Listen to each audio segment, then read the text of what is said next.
So picture this. You got a serious pneumonia. It's caused you to go into septic shock.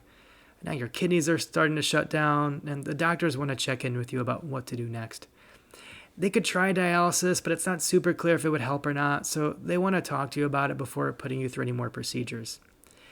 Except the doctors can't talk to you. You're so sick that you can't even form a coherent sentence at this point. So now what?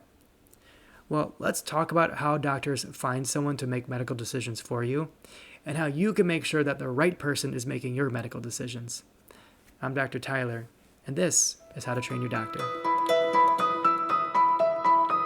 All right, so we're talking surrogate decision making, specifically how doctors find someone to represent you and your wishes after they've determined that you've lost the capacity to do that yourself. Now, there are three main avenues that docs explore to find someone to represent you. One, they see if you have a legally appointed decision maker, meaning a guardian. Two, they see if you previously assigned someone to be your decision maker at a time like this, meaning do you have a healthcare power of attorney. And third, if you don't have a guardian and you don't have a healthcare power of attorney, what happens here is the doctors are going to assign someone to make decisions for you by a legally outlined hierarchy. And it varies state to state, but for the most part, they look for a spouse, then any adult children you might have, then any living parents you might have, then siblings, grandkids, all the way down to closest friends.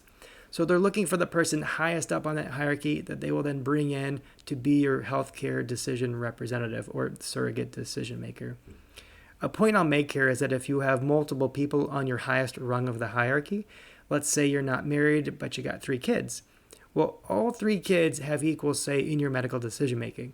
So we'll come back to this point in a minute, but I wanted to highlight that here now. Now what happens is once your decision maker has been found by the doctors, they'll sit down with them and they'll outline your medical situation and the decisions to be made, and they'll ask them to make a decision for you. And the idea is that this person is supposed to be using something called substituted judgment. And what that means is they're supposed to be making the decision that you personally would make in this situation, not necessarily the decision that they would make in this situation.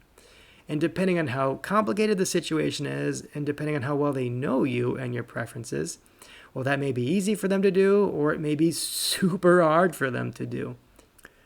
The point that I really want to emphasize here is that surrogate decision making tends to be happening in the hospital when things are very serious for you.